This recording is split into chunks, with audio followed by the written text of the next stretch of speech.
My name is Shaul. You might remember me from my videos with Zevi talking about Schopenhauer and Buddhism and Spinoza. And today we will be talking about certain concepts from Zen Buddhism as well as from Hasidic and Neo-Hasidic Judaism.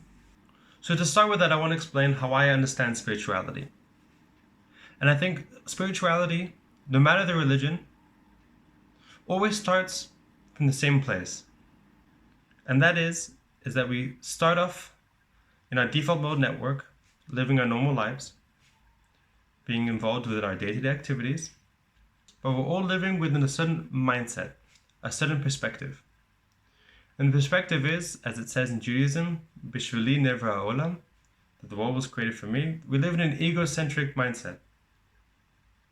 And that means that whatever happens around the world, as we perceive them applying it to us, that there is this unchanging, constant I that is the me, and everything else exists in relation to this me. So the spiritual journey begins, however one gets to asking the question, by realizing that this paradigm of the self is an illusion. In Buddhism, one would approach it by realizing that one's thoughts, feelings, actions, emotions are not me. They're all changing, they're all fluid. You start approaching it from the idea of impermanence. Who's the real me? From a Judeo-Christian point of view, you would say, is this physical life, this corporeality that I exist in, is this the me? Is my body me? What happens when I die?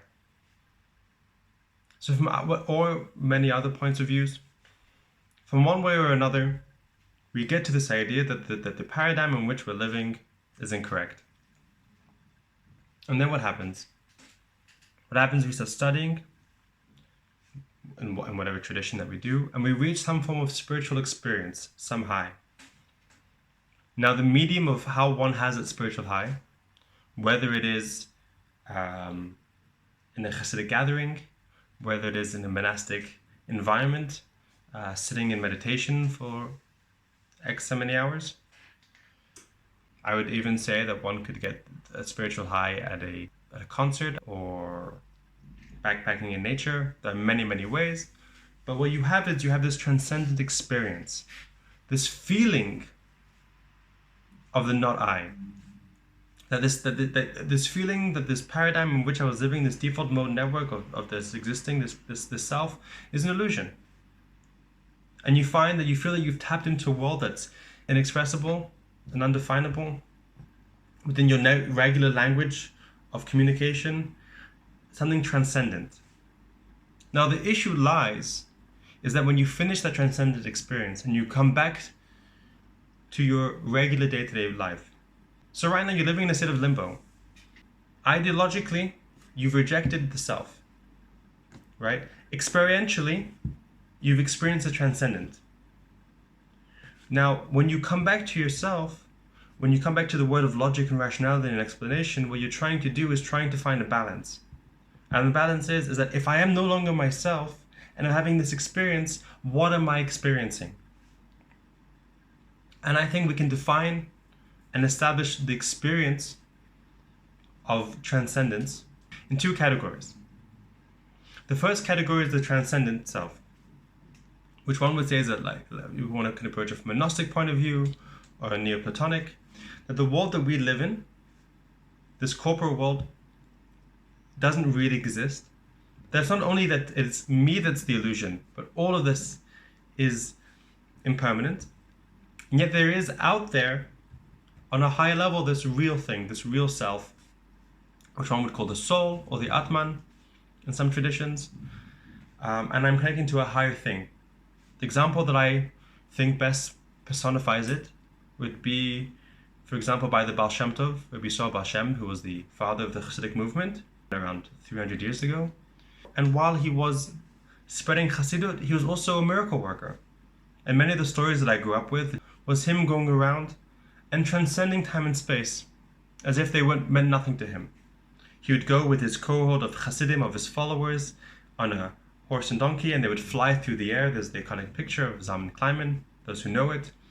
Basically this idea that to the Baal Shem Tov, time and space, the laws of the physical universe didn't apply to him because he was connecting to a transcendency. And yet on the other hand, you have another way of looking at spirituality. And the spirituality is what I would call redefining the self. And the nature of redefining the self is in a way of saying, it's not that this world is an illusion. What's an illusion is my perspective. The fact that I see myself as an I is what's wrong. And therefore, when I see this candle or this chair, I say, that is a chair. And then it's a chair in its objective sense, that it by itself is a chair. And the illusion that's broken is just that there is no real me, that I exist as an I feel that an I, but there is no real me. So too that there's a chair, but it's not a chair by itself. It has dependent origination, as they say in Buddhism. Now I can go into it maybe in another video. We'll get into the Buddhist view of impermanence. But the basic idea of it is that what you're doing is you're redefining nature. You're no longer going to a higher world and saying that the laws of nature itself are true within a certain context, right? It's kind of like if you look at it from a physics point of view, that the laws of nature apply on a certain level, but if you go to quantum physics, you have new laws. When you go on a planetary scale, you have different laws of physics. So it applies, so Newtonian physics work within this framework. So the laws of physics work on this dimension. But then we can connect to a higher level. That's transcending nature. Or the other way is no, what exists are the laws of nature. What exists is the world. Now what was wrong was my perspective. And what I'm doing is I'm redefining nature.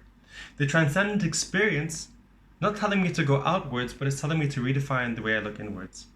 The best way that I found personally that personified this was a famous teaching by Dogen, who was a famous Japanese Zen monk, founder of the Soto school. And he says, and I'll quote him on this one, "Before one studies Zen, mountains are mountains and waters are waters. After a first glimpse into the truth of Zen, mountains are no longer mountains and waters are no longer waters. After enlightenment, mountains are once again mountains and waters are once again waters."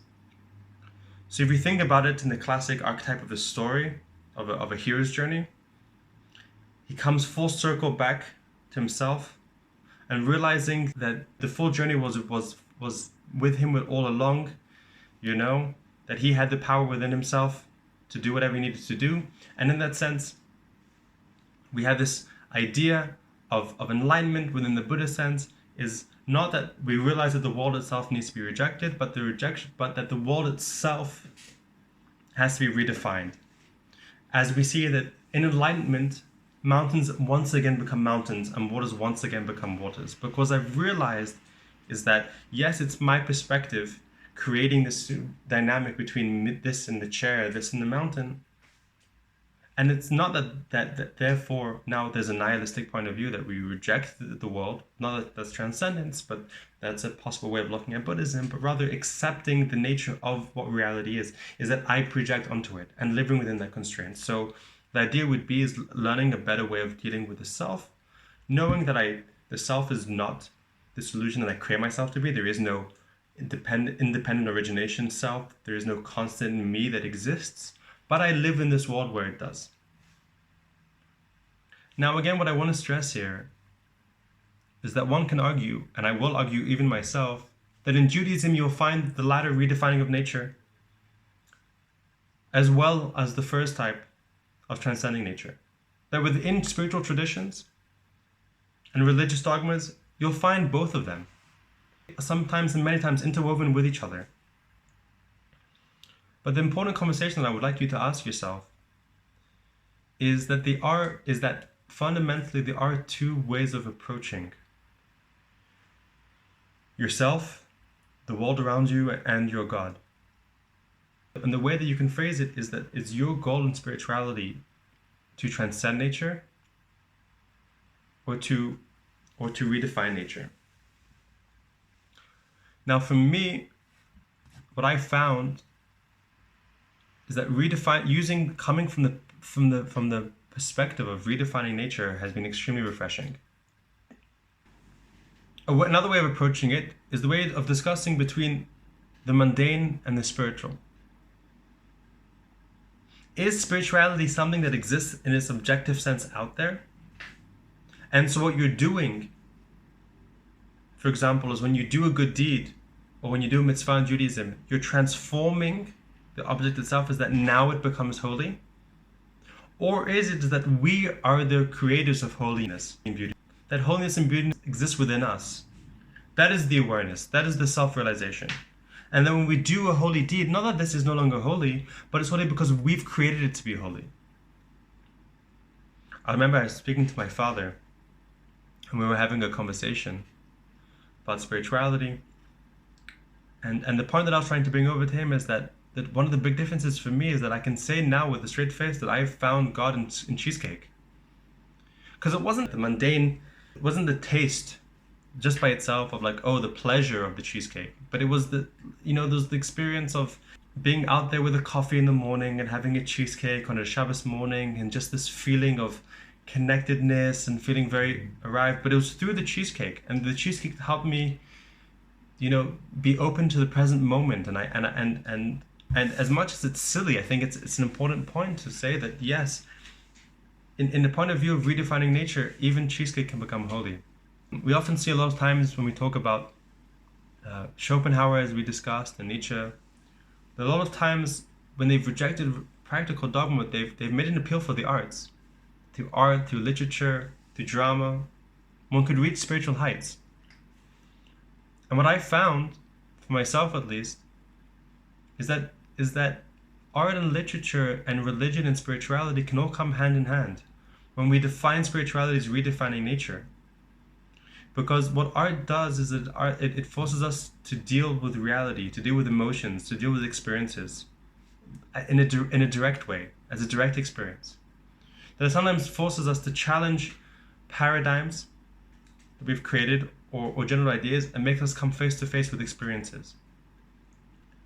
Now in Judaism itself, and I think this is an important point, a lot of times with things I was talking about, one would say, yes, but I see that in Judaism also. There's a famous story that Martin Buber, one of the great masters, if you can call them, of neo-Hasidic thought, he often tried to embody and express the chiddush, the innovation and creativity and the beauty of Hasidism, as opposed to previous Judaism, through the stories of the righteous within Judaism.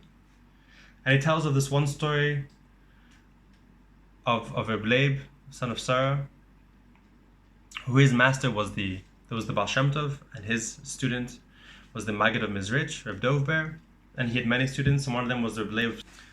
And Reb Leib says, I did not go to the Maggid not to hear Torah from him, but to see how he unlaces his felt shoes and laces them up again. And he did not go to his Hasidic master to hear words of Torah or spiritual wisdom, but he wanted to see his master's relation to the day-to-day. To conclude my opening remarks, because I think this was a conversation, more than it is me trying to fight a point or trying to give an historical account on some famous mistake from the 12th century. I think it's extremely important when we approach spirituality and when we approach self-awareness, to understand that yes, the initial stage is identical. The initial stage is uniform. That the illusion of the self isn't real. That the me and the I that I find so dear and so important to preserve, and whose status is so fragile, really doesn't exist. But that from that, what it should do, it should encourage us to dig deeper inwards, to find out then who are we really. Whether it is through meditation, whether it is through music, through study, through Cheesecake. The goal here is to change our relationship to nature, not to run away from nature or to reject it or to reject elements, but to fundamentally change our relationship to nature itself. And maybe I'll conclude on this idea that from the mindset of transcending nature, the first way of going beyond the boundaries of nature, in order to know the self, we need to know God. But in the way of redefining nature, of looking inwards, and to looking around the world as we see it, one can say that in order to know God, we need to know ourselves. And I think that point is extremely, extremely crucial. That the spiritual goal begins and ends with us, within our definitions of meaning, within what we find beautiful and holy, what we create to be beautiful and holy, and what we allow to be beautiful and holy. And while there is a certain romanticism applied to transcendence, to an egolessness that is completely absolved of the physical world, I think when we really boil down to what is really, at the end of the day, what is a spiritual experience? A spiritual experience is anyway being present in the here and now, for lack of a better word, because that's the jargon. Being open to reality in its fullest and the beauty which we can create that can be pervasive in every moment and every day-to-day life. And therefore, what I would like for you to think about is that when you do approach the world, or when do you approach yourself in a spiritual context, what is your end goal? Is your end goal to find something deeper than life? Or is your goal to find life itself? Thank you for listening. Like and subscribe. Bow, bow, bow, bow, bow, bow, bow.